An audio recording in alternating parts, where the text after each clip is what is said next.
Okay, good afternoon, everybody. We're about to start our session. Thank you so much for joining. We're just waiting for a few more people to join, but I think we're going to keep this session short and sweet. So we will start on time, and then people can join in as they come along. So first of all, just to introduce ourselves, there's going to be two of us hosting this information session about our international workshops, which we haven't been able to host for the past 2 years because of COVID. So we're really excited to be relaunching them again this year. I'm Daniela Guzman, the founder of Rise International, based here in Maseru, Lesotho, and Ree, the co-host, I'll hand over to her. Thank you very much, Dan. Hi, everyone. My name is Ritumit. That's probably long to say. So Even It Rises calls me Ree, which is the first 3 letters of my name. I've been working for Rise for the past 4 years, and I work there as Enterprise Development Manager. And I'm really excited to engage with all of you today and just get to exchange some ideas and any comments, questions, or queries you might have. Thank you. Super, thanks, Ree. So welcome, everybody. And I know we've got various people logging in from different parts of the world, from America, from Canada, from Europe. So good morning, good afternoon, whichever part of the world you're joining us in from. We're going to be running through some brief information about what Rise is all about and what we do, and some of our projects to give you a little bit of a taster about our work. And then we will be hearing from a couple of our past international students and graduates. And actually one of them is still part of the team. So Valentina, hi, we'll be hearing from you later, calling in from London. And then we will have question and answers of people, any other information that anybody might have about the workshop, what it entails, and we're trying to keep this information session to about 40 minutes. So without further ado, we'll run through some information about us, and I'll hand over to Ree. Over to you, Ree. And if in the meantime anyone has any questions, please use the chat box, and we'll address them at the end of our quick presentation. Thank you. All right, thank you so much, Dan. As Daniela said, we're going to just briefly introduce who we are. So who is Rise, essentially? Rise is short for Relationships Inspiring Social Enterprise. And we are not-for-profit, registered both in the USA as a 501c and in Lesotho. We have been in operation for the past 5 years. And essentially we focus on 3 areas, that is job creation, skills development, and entrepreneurship in the built environment. Our ultimate goal is to basically tackle or alleviate poverty through job creation. And we do this because we offer practical and entrepreneurial skills to the youth that we work with in the built environment, and they get technical skills in design and construction. And of course, they get access to a network of professional contacts that they would not have before we interact with them. As reiterating what I said, we work with individuals and in the communities. So essentially we recruit or we work with youth that are in between the ages of 18 and 35 in the built environment. And we teach them to address their local needs in their communities and how to basically engage in economic development. And our ultimate aim is to have job seekers becoming job creators. Our vision as an organization is to see a world where sustainable social enterprises created by local entrepreneurs here in Lesotho, as well as other low-income countries as we expand, is the norm. And our mission, of course, is to link these aspiring startup entrepreneurs in vulnerable communities in the sub-Saharan countries, that is Lesotho, South Africa, Namibia, Swaziland, Botswana, and Zimbabwe, to essential resources that they would not otherwise have access to. What we do, this is basically a summary of what I said. So we have 2 focal points. We have the young entrepreneurs and the vulnerable communities that they engage in. So what the young entrepreneurs get from engaging with us is that they get soft skills like critical thinking, problem solving, emotional intelligence, the practical work experience and business training that they very much need, and our ultimate goal for them to become job creators. What the communities get is often they have very much needed social impact infrastructure that they never had before. There's increased capacity in building technology, and our ultimate dream is for them to be able to manage sustainably their own social enterprises. And the context for those of you who are never interacted with Lesotho before. So Lesotho is a small landlocked country. We have a population of 2 million. And we are reliant on South Africa for imports and medical facilities and sadly building supplies. We really felt this during the COVID lockdown 2 years ago. And this, of course, makes us vulnerable to social, political, and economical disruptions. But before COVID, we have a high youth unemployment rate. We have serious infrastructure development needs, especially in vulnerable communities. There is under-resourced entrepreneurs, and 90% of social impact funding goes to international entrepreneurs instead of the local African entrepreneurs. And this is a picture of the beautiful kingdom that we're talking about. Lesotho, like we said, and another picture, the only independent state above 1,000 meters. And here is a picture of a remote village in the highlands made from local materials. There's thatch and reeds. Yep, thanks, Dan. Moving on, this is one of the highest mountain tops, Sunny Pass. It's 3,420 meters above sea level. There's a waterfall as well, one of many that we have here in Lesotho. And the snow, we have one of the most coldest winters in the sub-Saharan African regions. Our winter season starts in May and ends in August. So during the workshop, that would be towards the end of the winter season. And we are a kingdom. We were founded in 1822 by the leader King Moshoeshoe I. And we've been running ever since as a kingdom. We do practice democracy. We have one prime minister changing terms every 5 years. And the prime minister is elected by the people. This is, of course, our nation, the Basotho people. So what they're wearing is called the Basotho hat, and it essentially resembles our mountains because we have a very, very mountainous country, and they're wearing traditional blankets that you'd see on almost everyone because people here are very, very sensitive to cold weather, despite the fact that they've been around it their whole lives. And these are some of the challenges that RISE has experienced in the past 5 years ever since being in Lesotho. 39% of the population is in between the ages of 15 to 30. And 30% of the youth that are aged between that age of 15 to 30 are unemployed. Every year, we have graduates joining the workforce, 7,500 of them, and 50% of them are unemployed. Those who are employed are underemployed. So it's a reality we're facing that we have an influx of thousands of graduates, and then they're underemployed or unemployed altogether. Then there's 54.3% of the youth in Lesotho have lost one or both of their parents before their age of 18. So that's a pretty startling statistic. And more than half of the population lives below the poverty line. That basically means they live on less than $2 a day, which is quite heartbreaking, really. Our solution that we're proposing is RISE, is an integrated approach because we want the local communities to be the ones that take lead in the decision-making. They get to define their own solutions to their problems, and they get to have ownership over their projects. So we want to have a sharing of knowledge, enabling them in the end to have a sustainable model that lets them train others and have new skills. And here we are. This brings us to the program of the day that we hope all of you would like to engage in LOCO. It's a Learn by Doing fellowship program for graduates that are in the architecture and built environment. They get to participate in the designing and building of infrastructure in vulnerable communities. And we partner with communities. We don't just come in and take over. We actually sit down and go through a participatory design workshop and decide on what are the needs that the communities feel that they have for themselves, leading to a sustained way of living.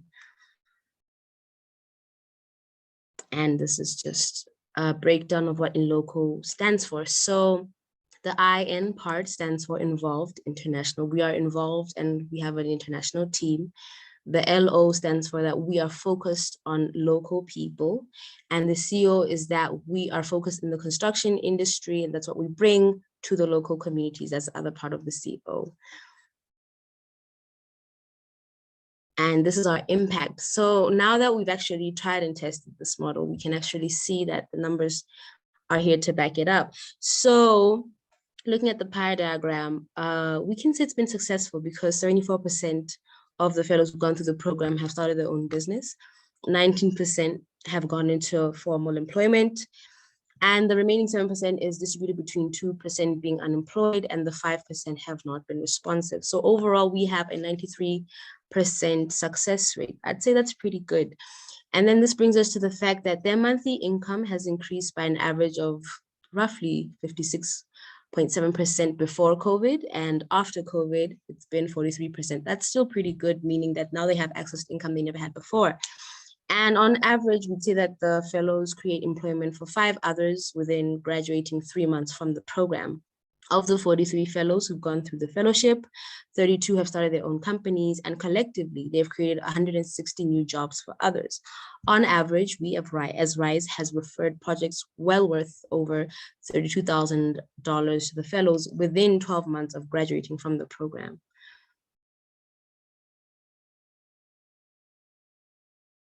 And this is the first ever in LOCO cohort we call them the pilots.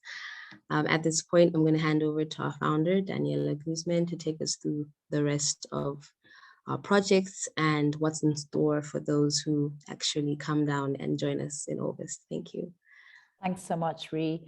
So as Ree was saying, we've had 3 cohorts of fellowships, and these are the fellows that the international students or graduates work hand in hand with during your stay in Lesotho. So the first cohort was in 2018, and we did a lot of learning by doing with those fellows and the projects. This is to give you some idea of the kind of projects that we work on as an organization. As Ree said, we work with vulnerable communities, and we select them, or they select us, based on the social impact need and how many people are going to benefit from the project. And we also try and have an element of social enterprise so that the projects are self-sustaining. So this was a very overcrowded orphanage. As you can see there, this is how the 28 girls slept in one room, a lot of whom slept on the floor. So this was the piece of land available, and this is what the fellows designed and built along with our architects. And this was when we also had our first international workshop back in 2018. And I see Adrian is on the call, so he was part of that, and we're going to hear from him a little bit later. So he was part of the building of this building with the fellows.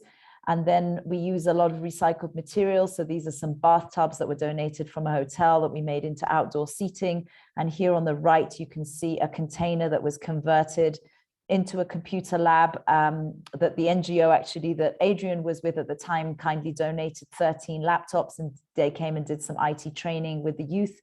And then on this side is a grocery shop. This was as a result of the business trainings that we did with the adolescent youth at the orphanage and the staff working there to see what kind of income generating activities they felt the community needed after some market research that they did. This was to have either rabbits or poultry, and then we also trained them in how to build a greenhouse from basically leftover materials or very low cost. And then our second cohort was in 2019, where we partnered with a parent-led association focusing on intellectual disabilities and autism. This was the piece of land. It's actually in an agricultural area. So we developed the master plan. Our fellows developed the master plan with a lot of community engagement to understand what the needs were. So the first sort of third part of the land is what we actually developed and had funding for, with about just under 60,000 euros. And then the middles, the second and third phase haven't been developed yet, but they're for sports and recreation activities, and then to have a working farm. You know, farming is a very good therapy also for people with intellectual disabilities. So the idea is it's an income generating activity, as well as addressing some of the health needs of the youth and people living with disabilities. The center was actually built out of timber. It's a temporary structure because permanent buildings are not allowed on that piece of land. And so we had to be very creative with the engineering. As you can see, the foundations were built out of tires. We had over 270 tires donated from various businesses around the country. And this entire structure was built by the fellows and some international fellows on students on that as well. And these are the fellows that graduated that year. They actually graduated in March of 2020, just as COVID started. And then our third cohort was during COVID. We didn't allow COVID to stop us, but of course we couldn't welcome international students anymore. But we had more female fellows than men, which was quite an achievement given it's such a male-dominated sector. And the project that they designed and worked on was for a federation that works for people, for advocacy for people with disabilities. So it's the Lesotho National Federation of Organizations for the Disabled. And this was a building that was designed to be fully inclusive. So wheelchair accessibility and tactile walls for people with who cannot see properly or hear, who have hearing impairments. And we also designed a social enterprise element with a boardroom and a hotspot area, which they can rent out when they're not using those spaces for their work and their team. So what we are currently working on, and this would be the project that any of you who come in August in the international workshop will be working on, is the 5 Hub Schools project. Through the Ministry of Education in Lesotho, they have identified these 5 schools as being a high priority because of the densification of the population around the area.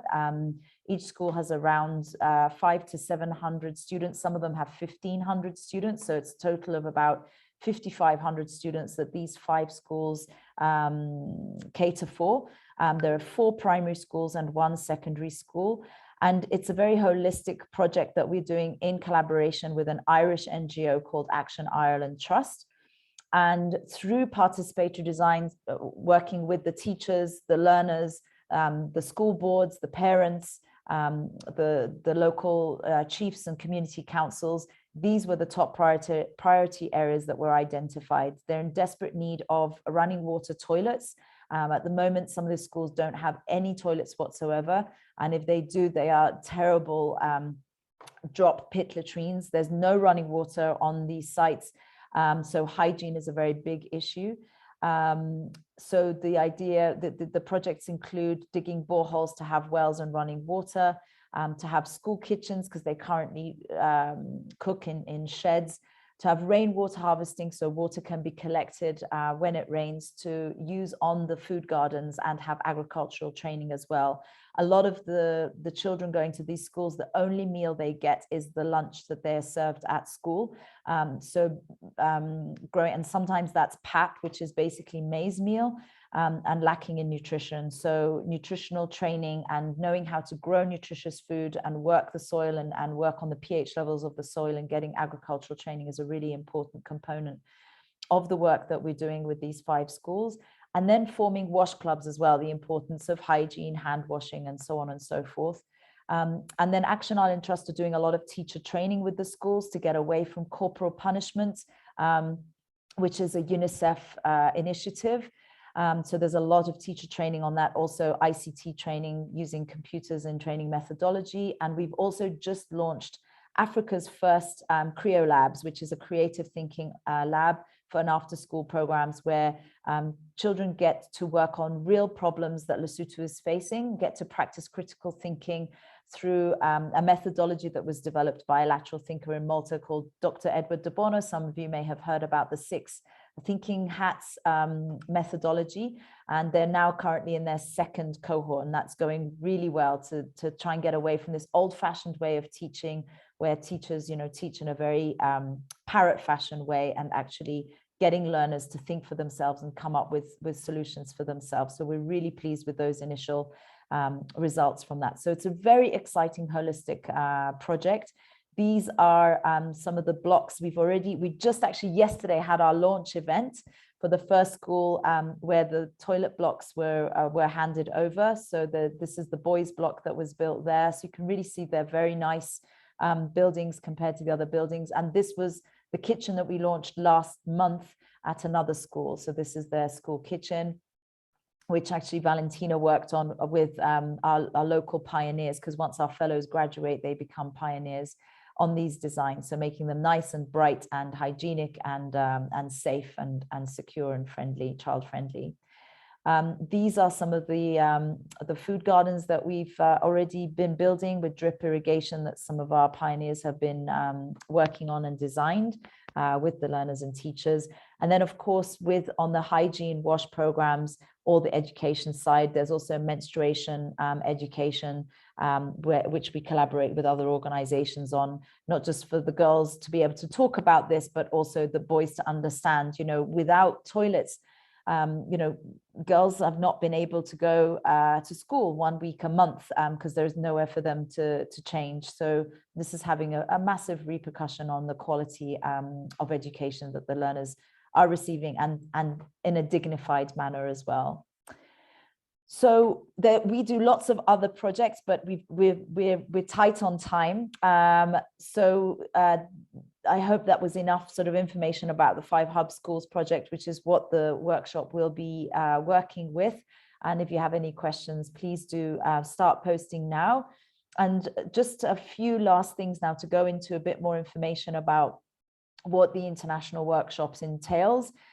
It's a 2-week workshop. The first time we did them for 10 days, and all the feedback was 10 days is way too short because you need 1 day, traveling pretty much either side. To travel to Maseru, you have to go to Johannesburg first, which is in South Africa, and then either get a flight or a car, which we can help organize depending on how many people are coming. We'll see what's most cost effective to keep the costs down as much as possible. And the accommodation is at a very nice hotel, which is a social enterprise that actually myself and Pedro, one of the other RISE founders, built back in 2010. So we're, your fees would be contributing towards a very good social enterprise in the country that do a lot of social change through the use of football. That's why it's called Kick for Life. And then we'd have a familiarization after you arrive on day 1. We'd have a welcome dinner, of course, and then familiarization around the capital in Maseru, and meet our local team and introduce you to some of the materials available in the local hardware stores, and meet some of the local manufacturing facilities and various people we work with closely on the construction side, to give you some sort of context.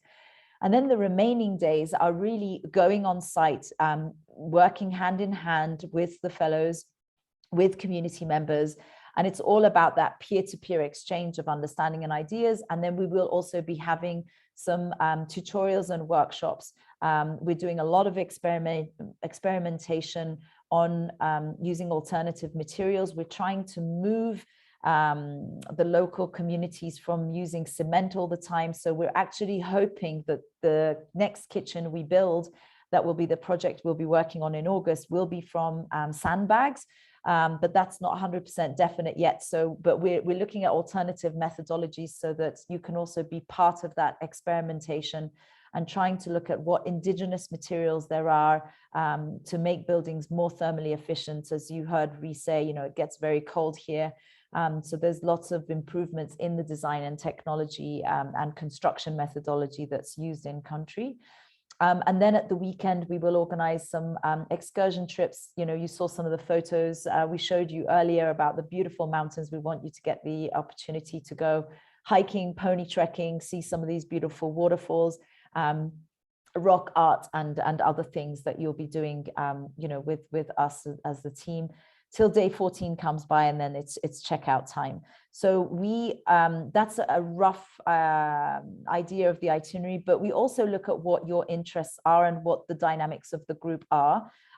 We typically accept around, 6 or so international students, so that we at the very maximum, because we don't want the groups to be, we want there to be more Basotho and people from Lesotho in the workshop than international students coming over. So some of the reasons, to come, just to go over the dates, it's the 12th to the 26th of August. We're trying to finalize the costs at the moment. This is a rough estimate. We're trying to negotiate some better rates with the hotels. Pricing has gone up quite a bit, but it's sort of roughly €2,500, $2,700, including the accommodation, meals, and all of your transportation once you're here. So the only thing you'd need to get is your international travel, your flight over to Johannesburg, which from Europe is at about €600 at the moment. So from America, it's about €800, depending where you're traveling from. And then visas and your immunizations and travel insurance on top of that. The deadline for applications is the 12th of June, ideally end of May, but we can extend it till the 12th of June. And that's the link to register. We'll be forwarding you all this presentation afterwards, so you'll have that information, as well as with a brochure with more information. And really, why to attend the workshop? It's an opportunity to develop your practical, both design and construction skills in a very resource challenged environment. So you will learn a lot about how to be creative and how to make do with what you have. And it will be a very different environment to what a lot of you are used to working in. But you do need to be prepared to get your hands dirty. It is a practical course. You're not going to be sitting in theoretical workshops all the time. It is very, very practical and very hands-on. You'll be working hand in hand with the fellows. So there'll be a lot of peer-to-peer learning and community members, as I said before. So it's an opportunity to network. We have an international team as well. So you'll be networking not just with Basotho, but also Italians, Maltese, English, Portuguese, everybody on our team. And it's an opportunity for you to form long-lasting, relationships, professional relationships, meet like-minded construction, engineering, and architecture students and recent graduates who are passionate about making a difference and bringing about social change. And be part of a scalable solution. We've been approached by lots of other countries who want to utilize this sort of methodology of in LOCO. So, we're still learning a lot. So it's really exciting to be part of this kind of pilot project. And we very much hope you'll decide to join us. Here are a few words from one of our past international students. She said, in just 10 days, because that was when we first had it, just 10 days, not 2 weeks, I met architects, filmmakers, artists, engineers, and recent graduates who had brilliant ideas of what to do in the future. I went to workshops, lectures, brainstorm panels, and listened to people who have traveled half of the world and work between continents, sharing their thoughts and stories. Everything I heard and saw will certainly influence my decision-making in the future and will always be treasured in my memory. That was from Luja. And I would like to invite actually Adrian now, if he's on the line, to tell us about some of what his experience was on the workshop. And I'll just conclude, that was Adrian, that was your 1 minute warning. And then we'll hear from Vale after that, and then we'll take questions. But I just wanted to end with my favorite African proverb, which is, if you want to go fast, go alone. But if you want to go far, go together. And this is very much an opportunity to come and work with us and be part of this exciting journey. And here are our contact details if you'd like to get in touch with us. So thank you so much for that. Adrian, over to you. Can you tell us in a couple of sentences, what it was like attending one of our international workshops? Hi. Hi, Daniela, and thank you for the invitation, and hi, all the team behind RISE International. Yeah, so you reminded me that it's actually almost 4 years now. So I still feel like it's been yesterday, but yeah, a lot has passed.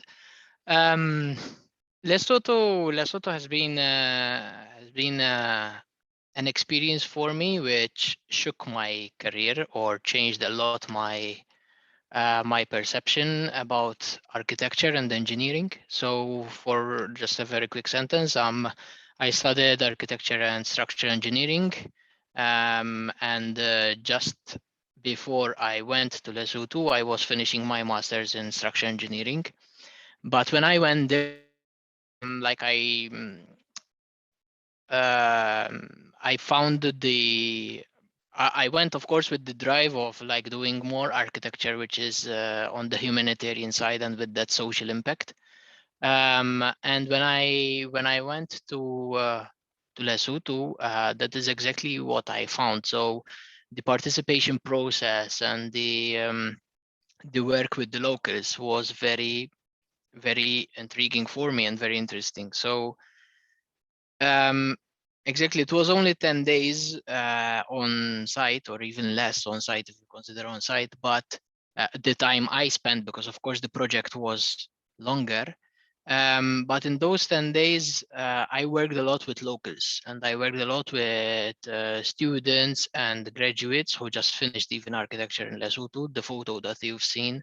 And I think firstly, there was a lot of knowledge exchange. So knowing that there are different countries, different methods, and for me it was, I don't know if you remember, Daniela, but we went once in the morning to a stone factory, to a brick factory, where they were firing the locally made bricks. And it's even a rudimental way, or a very like basic way of how to, it's not even in a factory or in a standard factory, but this was in a, so in an open field. So for me, that was a very interesting approach, or an even interesting lesson, because, you know, I come from Malta. We use completely different methods, and whether it's concrete, steel, or even stone. But that, for me, being hands-on and going to local factories or going to local suppliers and working with locals was very, very, very important and interesting. The stay was yeah, 10 days was in Kick for Life, which I believe is a really interesting project, where a lot of young kids are being pushed forward because of, due to the football facilities and due to the sports facilities that they have. And for me, staying there was not only comfortable, but was also part of this experience where you're doing socially impact architecture and socially driven projects. And moreover, it was also interesting working with Pedro and Luca. I've personally, Luca was there. Yeah, Luca was there the month I was there, so we worked very close together. And with Pedro, I've met him even afterwards online.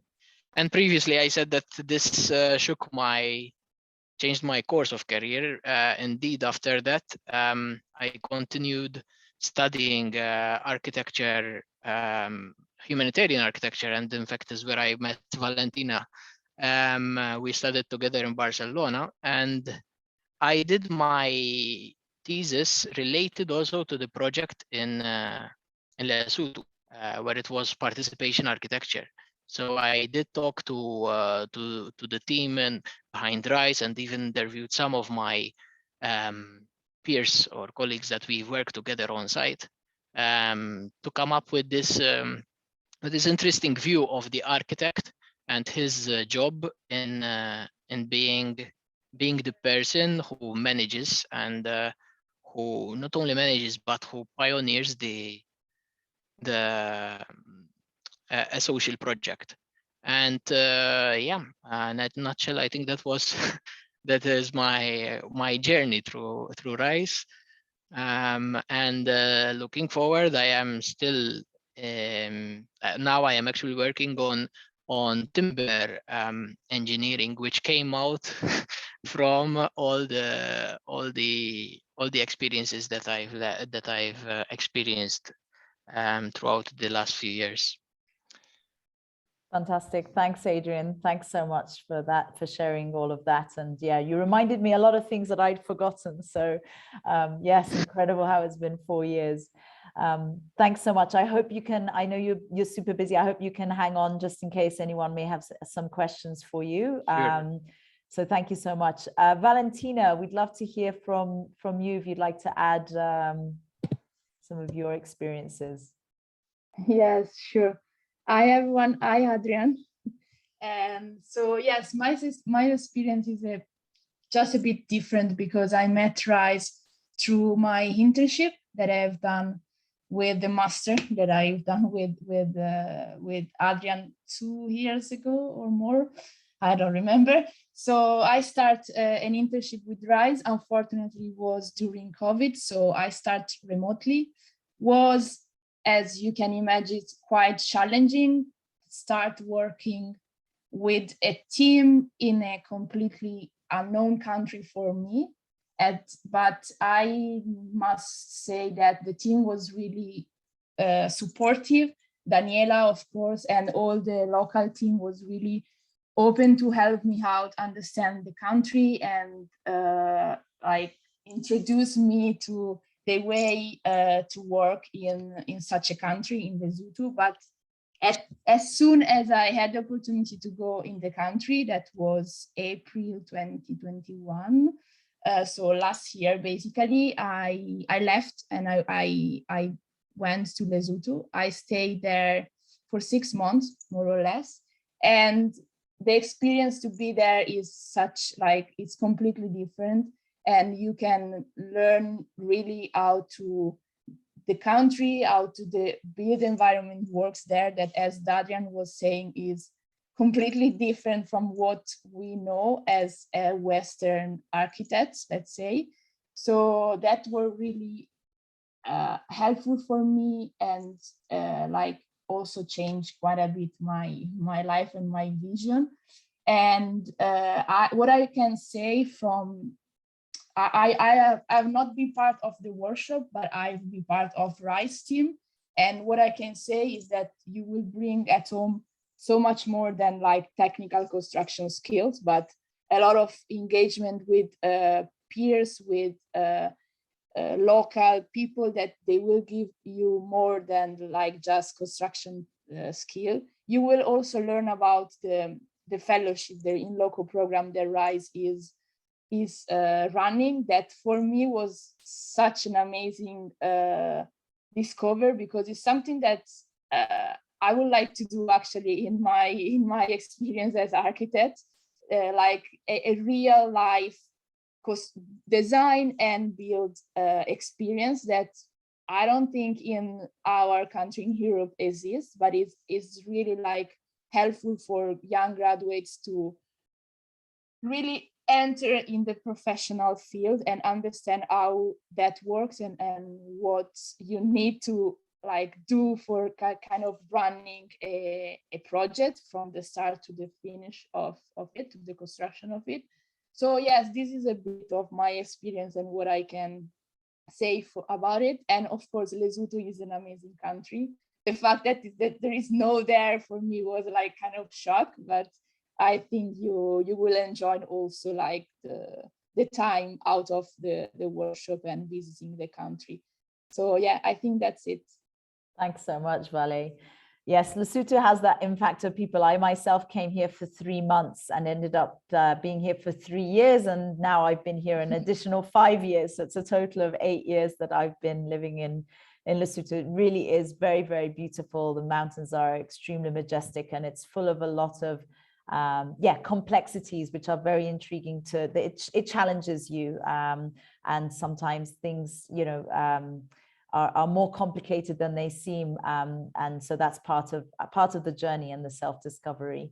So we'd love to hear from anybody who's got any questions about Rise, about Lesotho, about the workshops, any questions to Adrian or Valentina or myself or Ree, or if you have any general comments, and we'd love to hear which part of the world you're calling in from, and what you were hoping to get out of the session, and whether you've got what you got out, whether you got what you were hoping to get out of it. Maybe we can start with So Sohan, where are you calling in from today, Sohan? If you want to unmute yourselves or just type in the chat box.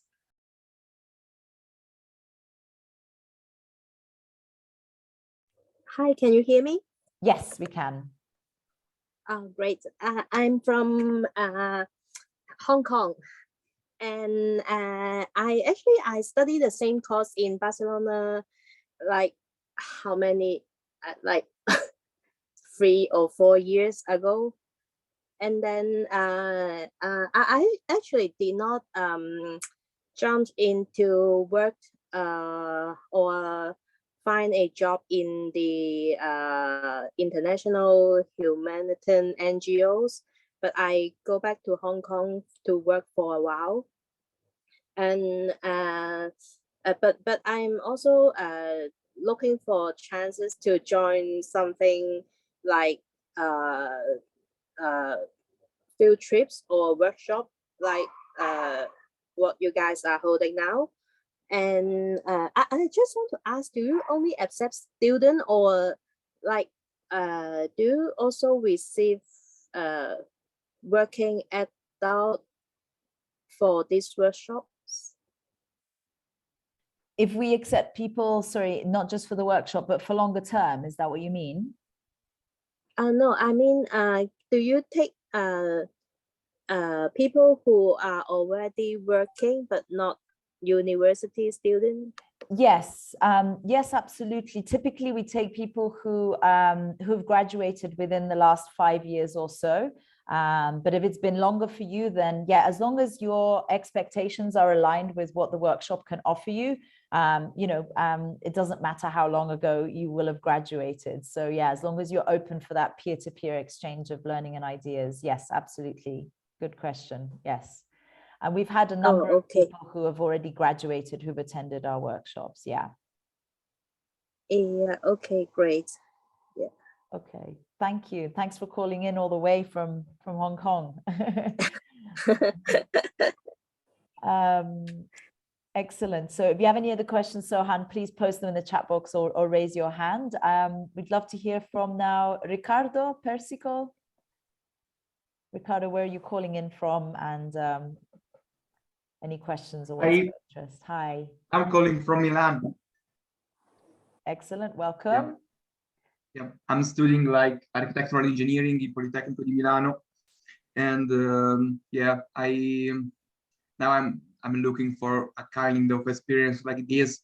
I don't know if I can join this summer, but of course this presentation can be useful for me also, because I want, after my graduation or during my Master of Science, do an experience like this, also because other friend of mine tells me that it is really life-changing.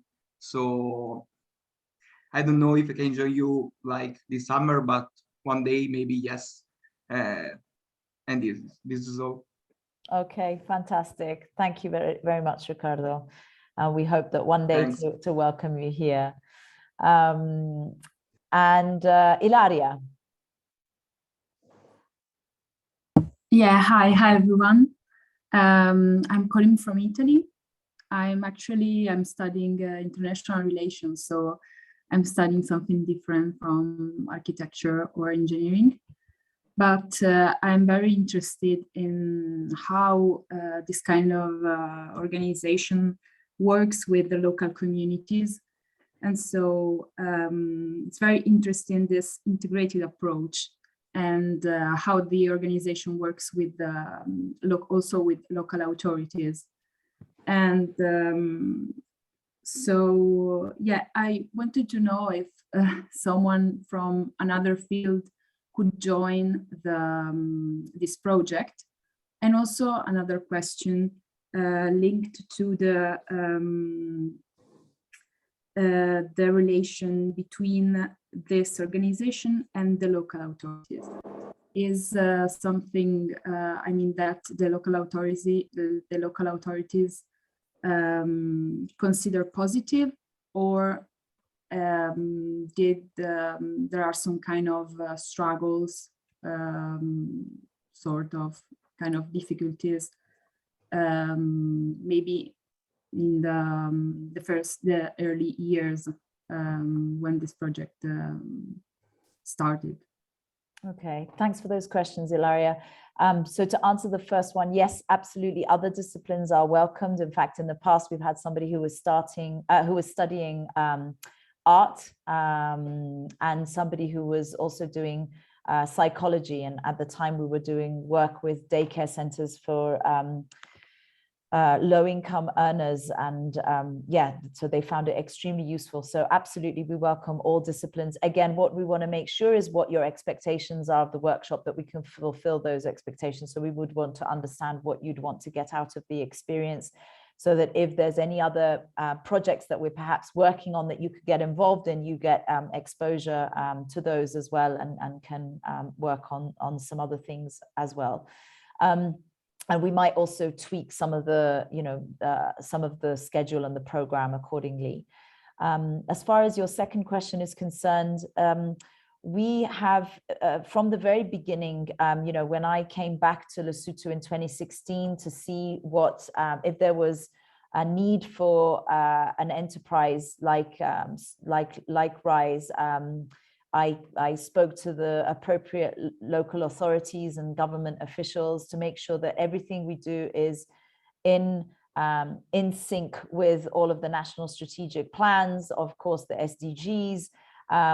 And so everything we do, we always consult. We never go into a community without having had those conversations, consultations, and normally it's somebody from that community that has approached us anyway, and who has positive relations with the local community and councillors. And if they don't, and that sometimes happened as well, we work quite hard to make sure that that is addressed, because sometimes, the organizations we work with have low capacity, and they are just making do with what they've got, and they don't necessarily have strong advocacy skills and strong relationship building sort of history with the local leaders. And so we make sure that we work hard on that. I mean, we've had a recent project up in the northern part of the country where there was some tension with the organization and the local chief. It had nothing to do with us. This is something that's happened in the past, but we picked up on it and worked quite actively to try and positively influence that. But as far as our work and local councils, we've not had any challenges, other than the government doesn't have much resources. It has some technical expertise and maybe machinery, but in terms of contributing financially, it's a very hard to get finances out of government. And there's been some projects, even the 5 hub schools, where the ministry is supposed to make their contribution, and that's part of the memorandum of understanding. And that's been a struggle in the last 2 years, especially. This current government is quite bankrupt. So we have other struggles and challenges with government, but it's not a lack of relationship. We have a very positive relationship, and we make sure that we also don't put ourselves, we're completely apolitical. We don't put ourselves in a position of being affiliated with anybody politically or religiously. That's very important, that we remain neutral. And as long as we do no harm to people or the environment, and we stick to our strategy, which is social impact, and especially in looking how can social enterprise help local communities that are poverty stricken, so that we do not create a situation of dependency. That's at the forefront of everything that we do. So I hope that answers your question, Ilaria. And welcome, Jennifer. We're just taking some remarks and questions from our participants. So Doug, welcome all the way from Canada. How are you? Maybe introduce yourself and let us know if you've got any questions, or if there was anything you wanted to get out of the session that you might not have gotten. Thank you for inviting me, Daniela. I do apologize. I didn't get the invitation though until yesterday morning, so I wasn't really able to share it with our students. I'm the chair of architecture at Athabasca University in Canada, but we will, as you know, we're very supportive of your work, and we will, if we can share these kinds of materials with our students, we'll certainly see if we can't get some applications from Canada. I was also very glad to see the ski hill, which looked very Canadian to me. Yes, there's only one ski lift though, but yes, but the lodge is pretty nice up there. Thank you, Doug. And yes, we will be sending you the link to this recording as well as the presentation. So thank you for sharing that with the students. And I apologize you got the invitation late, and really appreciate you being with us here today. And Jennifer, where are you calling in from, and what's your interest in? Is there any questions? We'll send you the presentation because I know you missed most of it, but thank you so much for joining us. Where are you calling in from today, and any questions you might have? Sorry, I also got the link very last minute, but I'm calling in from Halifax, so also Nova Scotia. All right, well, and yeah, I don't really have any questions. I think I'll go over the presentation after, but yeah. Okay, super. Welcome, welcome. Are you at Athabasca University? No, Dalhousie. Okay, all right. Okay, fantastic. Welcome, welcome. I know it's pretty early for you over there, so thank you for joining us. So does anybody have any concluding remarks or questions or anything? If not, we can conclude the session. All right.